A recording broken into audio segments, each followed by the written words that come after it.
Good afternoon అందరికీ నమస్కారం.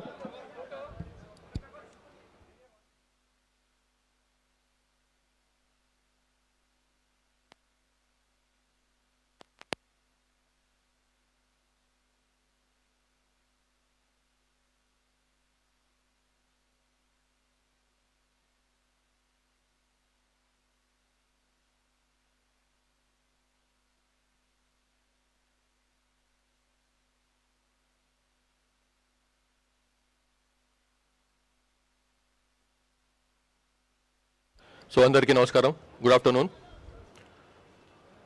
ఈరోజు సిపిఐ మావోయిస్టు పార్టీకి చెందినటువంటి పీపుల్స్ లిబరేషన్ గెరిల్లా ఆర్మీ సంబంధించిన ముఖ్య నాయకుడు బర్సే సుక్క ఎలియాస్ దేవా, ఆయన ఆ పిఎల్జిఏ బెటాలియన్ కమాండర్, ఆయనతో పాటుగా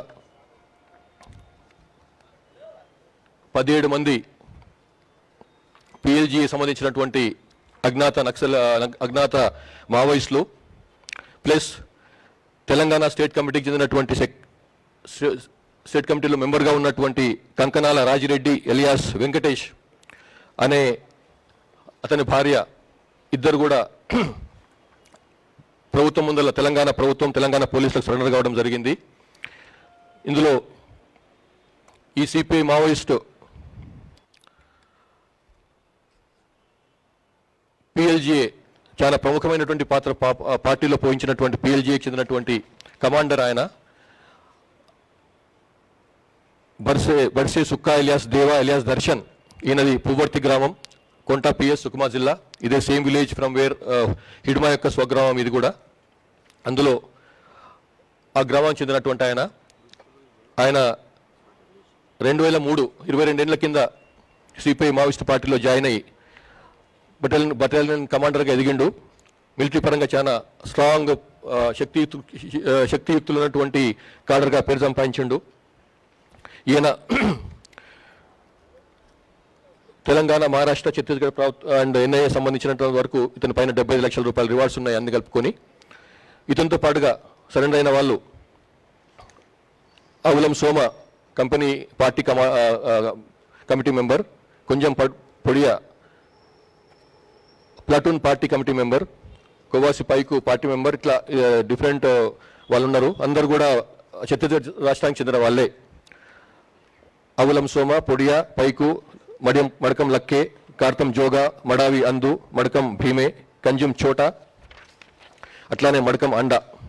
వీళ్ళతో పాటుగా మళ్ళీ సౌత్ సబ్ జోనల్ బ్యూరో డికేజెడ్స్కి చెందినటువంటి కుంజం భీమా ఎలియాస్ రవి, ఈయన platoon party commander member.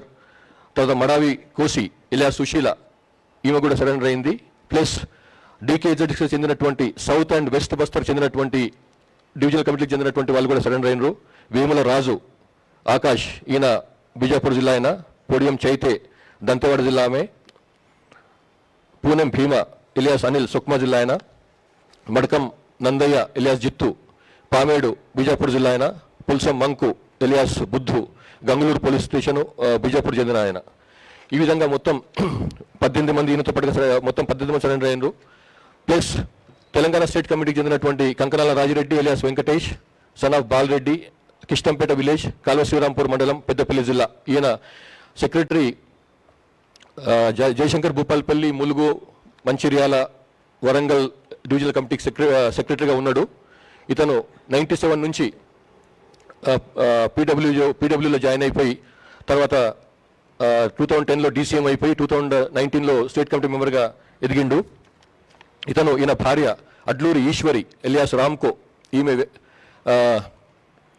Telangana state committee మెంబర్గా ఉంది. ఈమె విశాఖపట్నంలోని ఆరిలోవా చెందిన ఆమె. ఈమె డివిజనల్ కమిటీ మెంబర్ ర్యాంక్లో ఉంది ఈమె. తర్వాత దారా సారయ్య, ఈయన అర్బన్ పార్టీ మెంబరు. ఇతను మన హనుమకొండ హసన్పర్తికి చెందినటువంటి ఆయన, మునిపల్లి గ్రామం. వీళ్ళందరూ కూడా సరెండర్ అయినారు ఇప్పుడు ఇవాళ పోలీసులకు. తర్వాత వీళ్ళు సరెండర్ కావటమే కాకుండా వీళ్ళతో పాటుగా పెద్ద ఎత్తున అధునాతనమైన ఆయుధాలను కూడా తీసుకొచ్చిండ్రు. ఇందులో 2 LMGs ఉన్నాయి. అందులోతో పాటుగా 10 మ్యాగజైన్స్, 22 అమ్యునిషన్స్ ఉన్నాయి. అట్లాగే కోల్ట్ రైఫిల్ అమెరికాలో యుఎస్లో తయారైనటువంటి కోల్ట్ రైఫిల్ కూడా ఉంది.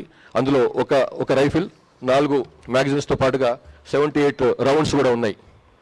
అట్లాగే టెవోర్ సిక్యూబీ వెపన్ ఇజ్రాయెల్ మేడ్, అది క్లోజ్ క్వార్టర్స్ బ్యాటిల్ చెందినటువంటి ఉపయోగించేటువంటి వెపన్, అది టెవోర్ వెపన్ ఇజ్రాయెల్ మేడ్, అది ఒకటి దొరికింది అందులో. దాంతో పాటుగా 4 మ్యాగజైన్స్ కూడా తీసుకొచ్చిండ్రు. అట్లాగే 8 AK-47s, 27 మ్యాగజైన్స్, 738 రౌండ్స్తో పాటుగా 8 AK-47 వెపన్స్ కూడా దొరికినాయి. ఇది ఇంత పెద్ద ఎత్తున దొరకడం చాలా తక్కువ, చాలా అరుదు. 8 AK-47s లభించినాయి, వీళ్ళతో పాటుగా వచ్చినాయి. ఇన్సాస్ వెపన్స్ 10, అందులో 28 మ్యాగజైన్స్, 701 రౌండ్స్. అట్లాగే SLR 8 weapons, 20 magazines and 509 rounds. ఇవి కాకుండా బ్యారెల్ గ్రెనేడ్ లాంచర్ 4, వాటితో పాటుగా 26 రౌండ్స్ కూడా, plus single shots 11 weapons with 74 magazine, grenades 2, air గన్లు 1, .303 రౌండ్స్ మాత్రమే 39. తర్వాత హెలికాప్టర్కు ఉపయోగించేటువంటి హెలికాప్టర్ను కూలించేందుకని చెప్పి ఉపయోగించేటువంటి అమ్యునిషన్ 19 కూడా దొరికింది. ఈ విధంగా మొత్తం 48 వెపన్స్, 48 వెపన్లు, ఆయుధాలు, 93 మ్యాగజైన్స్, ప్లస్ 2206 అమ్యునిషన్ రౌండ్స్ కూడా లభించినాయి. తీసుకొచ్చి సరెండర్ చేసిన వాళ్ళు. మొత్తం క్యాష్ దొరికింది, సరెండర్ అయింది 20,30,000. ఈ విధంగా ఒక రకంగా చెప్పాలంటే ఒక పెద్ద దెబ్బ ఇది. సిపిఐ మావోయిస్టు వాళ్ళ యొక్క PLGA బెటాలియనే కొలాప్స్ అయిపోయింది ఈ దెబ్బకి. ఇంకా అందులో ఉన్న వాళ్ళు మొత్తం PLGA బెటాలియన్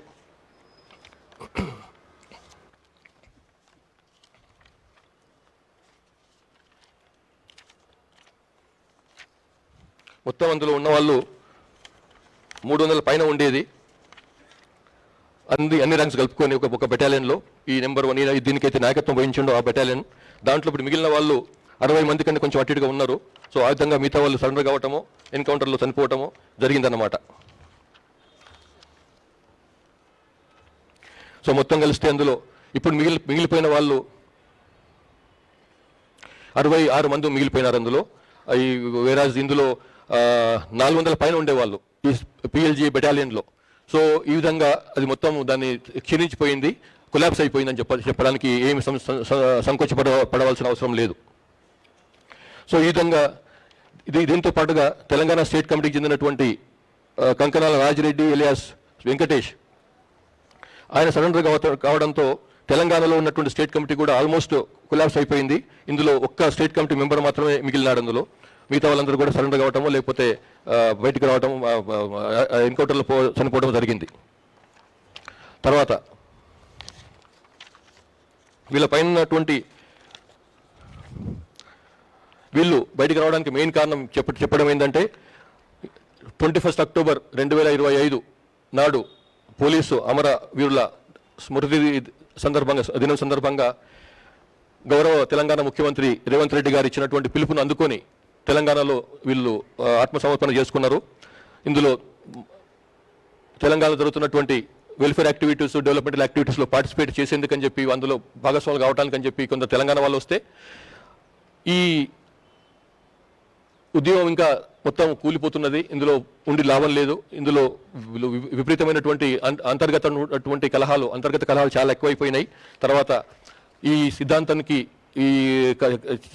సిద్ధాంతానికి జరుగుతున్నటువంటి కింద జరుగుతున్నటువంటి దానికి పుంతన లేకుండా పోయింది. కాబట్టి ఇందులో ఉండే లాభం లేదు. ఆ తర్వాత వాళ్ళకు ఉన్నటువంటి ఆరోగ్యపరమైనటువంటి సమస్యలు కొన్ని ఉన్నాయి. ఫ్యామిలీస్ నుంచి చాలా దూరంగా ఉండటం వలన ఎక్కడో పుట్టిన వాళ్ళు ఎక్కడో వాళ్ళు పనిచేసేది ఎక్కడో, కాబట్టి వాళ్ళకు ఆ గ్యాప్ కూడా పెరిగిపోయింది ఫ్యామిలీస్తోని. కాబట్టి ఇవన్నీ కారణాలతో వాళ్ళందరూ వచ్చి సరెండర్ అయినారు. ఇందులో రిహాబిలిటేషన్ ప్యాకేజ్ చూస్తే, ఫైనాన్షియల్ బెనిఫిట్స్ తెలంగాణ ప్రభుత్వం ఇచ్చేంత వరకు చూస్తే డివిజనల్ కమిటీ మెంబర్స్కు అంటే 5 లక్షల రూపాయలు వాళ్ళకు రివార్డు ఉంటుంది. ఏరియా కమిటీ మెంబర్ ACMకి 4 లక్షల రూపాయల రివార్డు, పార్టీ మెంబర్కు 1 లక్ష రూపాయల రివార్డు ఉంటుంది.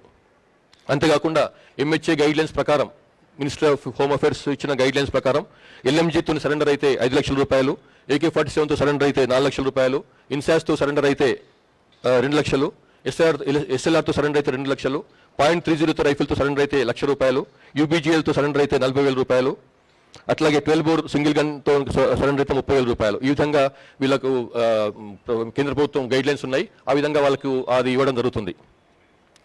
ఈ రోజు సరెండర్ అయినటువంటి 20 మంది ఈ మావోయిస్టు కార్డుకు సంబంధించి 1,81,90,000 రూపాయల రివార్డ్ అమౌంట్ వాళ్ళందరిపైన కలిసి ఉంది, అందరికీ ఉమ్మడిగా.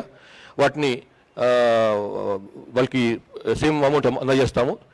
ఇంటరిమ్ రిలీఫ్ తక్షణ సహాయం కింద 25,000 రూపాయలు వాళ్ళకి ఒక్కొక్కరికి ఇప్పుడు ఇస్తాము. అట్లాగే ఇందులో చాలా ఈ సరెండర్ చేసుకోవడంలో చాలా బ్రహ్మాండమైన వర్క్ చేసినటువంటి స్పెషల్ ఇంటెలిజెన్స్ బ్రాంచ్ SIB తెలంగాణకు నా అభినందనలు. ఇది చాలా పెద్ద ఎత్తున పెద్ద క్షతి వాళ్లకు. ఇందులో ఇప్పుడు సరెండర్ అయిన వాళ్ళు లాస్ట్ 3 ఇయర్స్ నుంచి 24 నుంచి చూస్తే SCM ర్యాంక్ వాళ్ళు ఒకరు, డివిజనల్ కమిటీ ర్యాంక్ వాళ్ళు ఒకరు, ACS ర్యాంక్ వాళ్ళు ఒకరు, మొత్తం కలిసి 36 మంది సరెండర్ అయినారు. 47 మంది సరెండర్ అయినారు 36 వెపన్స్ తోని. 24లో 25లో 2 సెంట్రల్ కమిటీ మెంబర్లు, 11 మంది స్టేట్ కమిటీ మెంబర్లు, 20 డివిజనల్ కమిటీ మెంబర్లు, 57 మంది ఏరియా కమిటీ సెక్రటరీ స్థాయి ఉన్న వాళ్ళు, ప్లస్ 419 మంది పార్టీ మెంబర్లతో సహా 509 మంది సరెండర్ అయినారు. 60 వెపన్లను తీసుకొచ్చి సరెండర్ చేశారు. అట్లానే ఈ సంవత్సరం ఫస్ట్ 3 డేస్లో 2 SCMలు, 3 డివిజనల్ కమిటీ సెక్రటరీలు, 7 ACSలు, 8 మంది పార్టీ మెంబర్లు, మొత్తం కలిసి 20 మంది సరెండర్ అయినారు.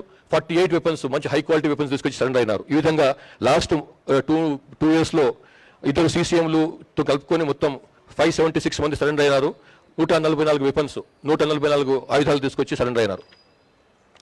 ఇంకా ముఖ్యమైన విషయం ఏమిటంటే వీళ్ళు సరెండర్ అయిన వాళ్ళు చెప్తున్న విషయం, ఇంతకుముందు సరెండర్ అయిన CC కమిటీ మెంబర్లు కానీ SC కమిటీ తెలంగాణ చెందినటువంటి వాళ్ళు కానీ చెప్పే ప్రకారం ఏంటంటే తెలంగాణ నుంచి మనం ఇప్పటికీ 52 మంది ఉన్నారని అనుకుంటున్నాము.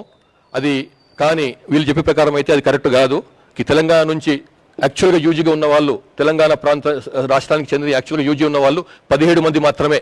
మనం 52 మంది అనుకుంటున్నాము, కానీ ఆ 35 మంది ఎవరైతే మిస్ ఉన్నారో వాళ్ళు ఎప్పటి నుంచో వాళ్ళ జీవోలు వాళ్ళ పేర్లు వస్తున్నాయి. వాళ్ళ గురించి మాట్లాడినప్పుడు వాళ్ళు ఓ కాలంలో పార్టీలో పనిచేశారు, కానీ తర్వాత కాలంలో వాళ్ళు పార్టీ నుంచి బయటకు పోయినరు. వాళ్ళు ఇప్పుడు ఇంకా పార్టీలో లేరు. ఎప్పుడో వాళ్ళ నుంచి బయటకు వెళ్ళిపోయినారు. వాళ్ళ ఎక్కడో పనిచేసుకుంటున్నారో, లేకపోతే బహుశా ఎన్కౌంటర్లు కూడా చనిపోయి ఉండొచ్చు, జార్ఖండ్లోనో బీహార్లోనో ఎక్కడనో. సో ఇప్పుడు మాత్రం తెలంగాణ నుంచి 17 మంది మాత్రమే ఉన్నారు. అందులో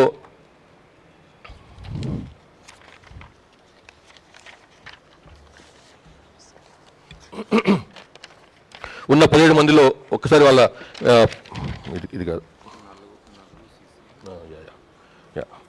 అందులో ఉన్న వాళ్ళలో 4 సెంట్రల్ కమిటీ మెంబర్స్ ఉన్నారు, 5 స్టేట్ కమిటీ మెంబర్స్ ఉన్నారు, 3 డివిజనల్ కమిటీ సెక్రటరీ లేక మెంబర్ స్థాయి వాళ్ళు 3 ఉన్నారు, area committee secretary area committee member స్థాయి వాళ్ళు 4 ఉన్నారు, పార్టీ మెంబర్ ఒకరు. మొత్తం కలిస్తే 17 మంది మాత్రమే తెలంగాణ నుంచి మిగిలినరు. ఇది చాలా కీలకమైనటువంటి సమాచారం మనకు లభించింది ఈ లాస్ట్ ఫ్యూ డేస్ నుంచి జరుగుతున్నటువంటి సరెండర్స్ కారణంగా. తర్వాత మళ్ళొకసారి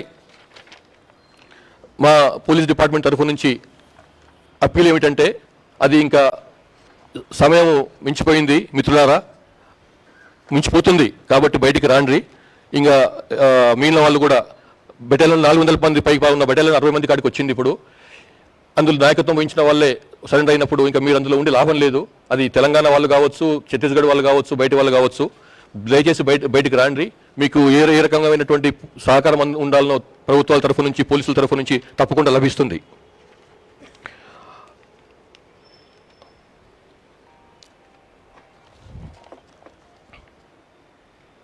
సో ఇది మేము చెప్పదలుచుకున్నది. సో మేము మరొకసారి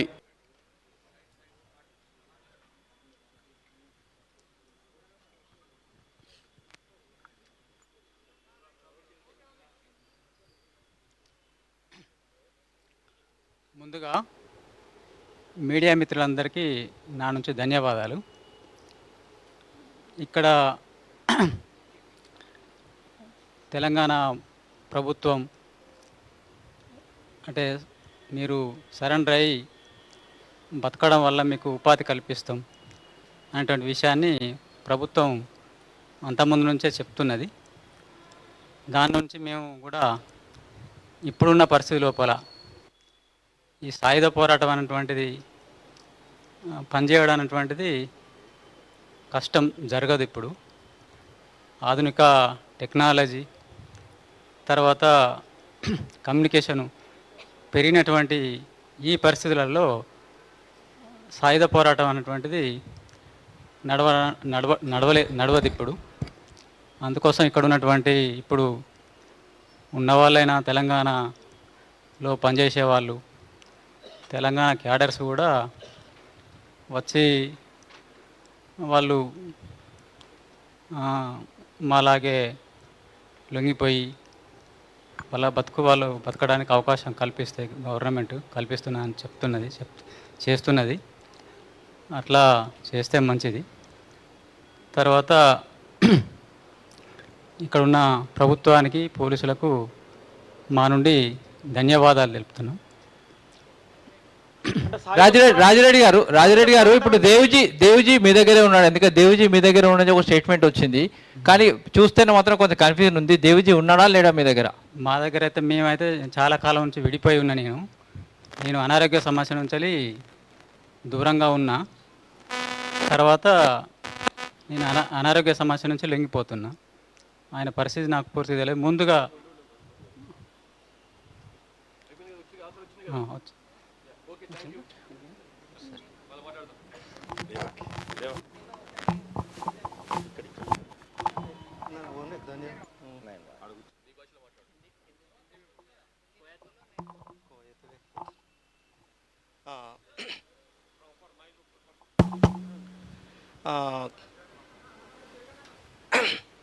ಈಗ ಮಾವ ಆತ್ಮಸಮರ್ಪಣತೆ सामिलता పోలీస్ అధికారులకు అలాగే మీడియా కార్మికులకు सब ఈ తెలంగాణ గవర్నమెంట్కిను నా ధన్యవాదాలు.